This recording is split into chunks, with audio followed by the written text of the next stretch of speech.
প্রথমেই বলে দিই, যারা সঠিক কিন্তু জটিল কথা বলে কেউ তাদের পছন্দ করে না। এদিকে যে কথাগুলো আমাদের শুনতে ভালো লাগে আসলে সেগুলো আমাদের কোনো কাজের হয় না। ইতিহাস সাক্ষী আছে, প্রতি যুগেই প্রথমে সত্যের বিরোধ করা হয়েছে। তো hello Bengali, welcome to the channel. আমি শুভজিৎ আর আপনারা দেখছেন শুভজিৎ মিক্সড ব্লগ।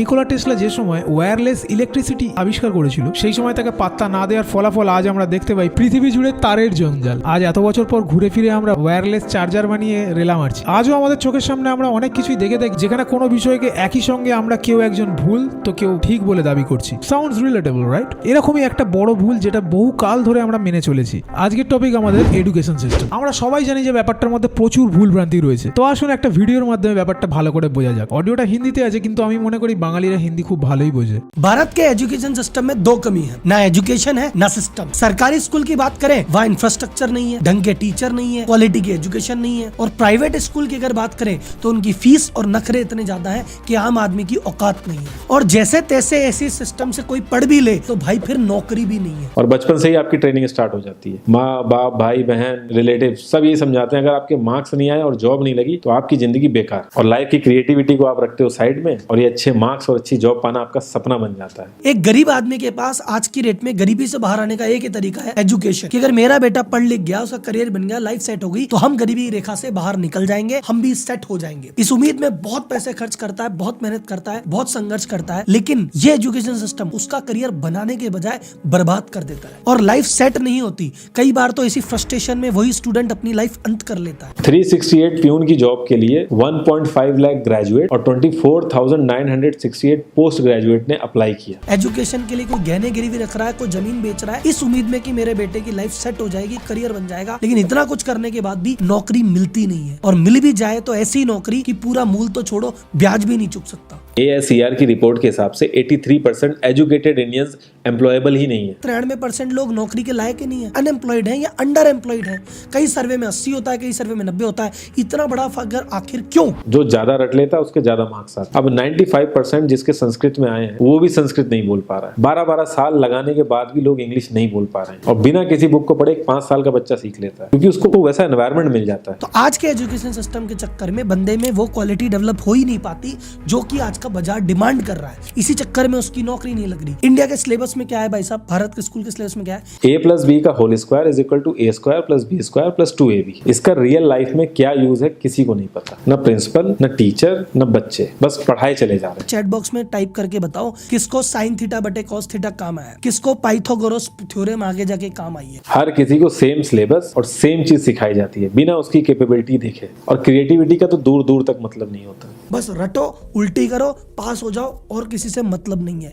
एक्चुअल ज्ञान चाहिए ही नहीं। अब एक लाइन से आप शेर, मछली, सांप, हाथी सबको लाइन से खड़ा कर दो और उनसे कहो पेड़ पे चढ़ो, उनको तो जिंदगी भर यही लगेगा ना कि वो तो किसी काबिल ही नहीं है। और द्रोणाचार्य ने भी पांडवों को उनकी स्किल सेट के हिसाब से उनको चीजें सिखाई, सबको एक ही चीज नहीं सिखा दी। मुझे किताब में तुम सारी चीजें पढ़ाते हो, मैं रट्टा करके 100 नंबर ले आता हूँ, घर वालों की आंख का तारा होता हूँ, पर जब इंटरव्यू में टाइम फेस हो जाती है, क्योंकि इंटरव्यू में प्रैक्टिकल बात पूछेगा, वो तो मुझे आती ही नहीं। इतनी मोटी मोटी किताबें हैं हिस्ट्री की जिसका कोई मतलब नहीं। अगर आज की डेट में आपको कुछ भी पता करना, आप गूगल से पता कर लो, उसके लिए आपको याद करने की जरूरत नहीं है इतना कुछ। सारी लड़ाइयों के नाम 1600 में ये हुई, 1500 में ये हुई, इसका बेटा ये, इसका बेटा ये यहाँ मरा। अरे भैया गूगल से 1 मिनट में देख लेंगे, ऐसी चीजें क्यों रटवा रहे हो जो आउटडेटेड है। पढ़ाना है छोटा सा ब्रीफ में दे दो, थोड़ा सा कि हाँ ठीक है हिस्ट्री हमको पता होनी चाहिए, थोड़ी सी ब्रीफ में साइड में दे दो यार, क्यों रट्टा करवा रहे हो। हाथ जोड़ के निवेदन है भैया, प्रैक्टिकल नॉलेज दो जो काम आएगी। जितनी स्विट्जरलैंड की टोटल पॉपुलेशन है उससे ज्यादा इंडिया इंजीनियर्स प्रोड्यूस कर देता है। उसके बाद भी रिसर्च एंड इनोवेशन में स्विट्जरलैंड नंबर 1 पे। मैं आने वाले 10 साल की तो बात ही नहीं कर रहा हूँ, अगर मैं आने वाले 5 साल की भी बात करूं तो टेक्नोलॉजीज में इतना ज्यादा चेंजेस आ जाएगा कि जो आज हम पढ़ रहे हैं, जिस स्किल पे हम फोकस कर रहे हैं, पता नहीं वो रेलेवेंट भी होगी कि नहीं उस समय। Cloud computing, SEO, digital marketing, ये सब जॉब्स पहले एग्जिस्ट ही नहीं करती थी। हम लोगों को एजाइल होना पड़ेगा, नई नई चीजों को सीखने के लिए ओपन रहना पड़ेगा, क्रिएटिव माइंड लगाना पड़ेगा। तो यही सारी चीजें तो एक बिजनेसमैन ढूंढ रहा है। जब इसमें व्यक्ति को मिलती नहीं है तो क्या करेगा?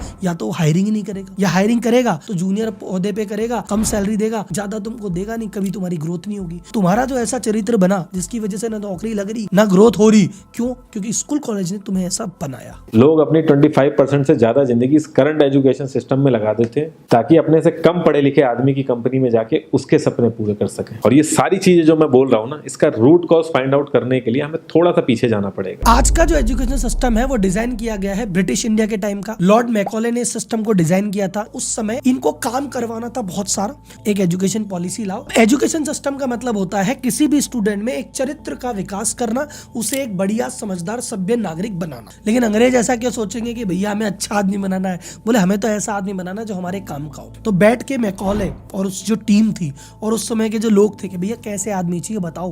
बोले सबसे पहले आदमी ऐसा चाहिए पंक्चुअल, टाइम से आए, टाइम से जाए, हर काम टाइम से चले, ऐसा एम्प्लॉय चाहिए। बोले ठीक है, डन। तो स्कूलों में आपके घंटी आई कि भैया सुबह घंटी है, टन टन टन टन टन, घंटी से आना है, घंटी से ही पीरियड लगेंगे, घंटी से ही लंच होगा, घंटी से ही वापस जाना है, ताकि हर बंदा घंटी से काम करने का आदी हो जाए। और ये जो पर्पस था, ये जो फैक्ट्री आई, फैक्ट्रियों में भी यही सिस्टम था। तो यही व्यक्ति जाके फैक्ट्री में जब मजदूर बनेंगे तो ये घंटी से इनका परिचय पुराना रहेगा, ये कारण था। दूसरा, बोले बताओ कैसा बच्चा चाहिए? बोले ऐसा बच्चा चाहिए जो ऑर्डर फॉलो करे, जो उसे कह दिया जाए बस आंख बंद करके फॉलो करे, अपना दिमाग नहीं लगाए। जैसे फैक्ट्री में अगर आके काम करेगा तो वहां पे एक पॉलिसी है सरकार की बनाई हुई, उसको फॉलो करे। अगर कोई सरकारी ऑफिस में काम करे तो वहां भी एक पॉलिसी का ध्यान रखे। तो भैया इसको रट्टेदार व्यक्ति बना दो। स्कूल में फिक्स सिलेबस कर दिया कि भाई ये सिलेबस है, यही पढ़ना है, इसके कुछ आगे नहीं, इसके पीछे नहीं, जो इसमें लिख दिया फाइनल। थॉमस बेविंगटन मैकॉय ने हमें इंग्लिश एजुकेशन एक्ट ऑफ 1835 दिया। इंग्लिश सबसे ज्यादा बोले जाने वाली लैंग्वेज नहीं है, उसके बाद भी इंग्लिश एक लैंग्वेज की बजाय एक क्लास बन गया इंडिया में।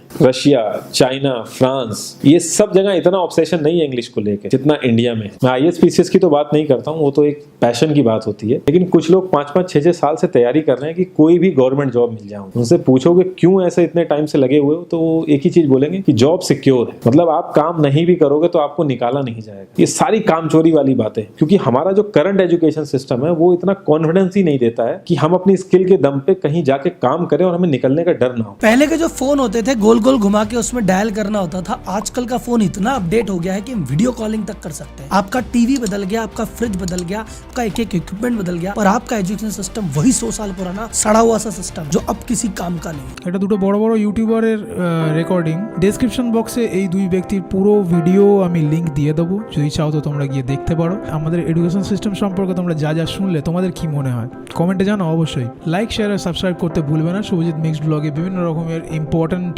ভিডিও আসে। বাকি আমাদের শর্টস খিল্লি ভিডিও দেখবার জন্য শর্টস পেজে ক্লিক করো। আবার দেখা হচ্ছে অন্য কোনো ভিডিওতে অন্য কোনো টপিক নিয়ে। ততক্ষণের জন্য সাইনিং আউট।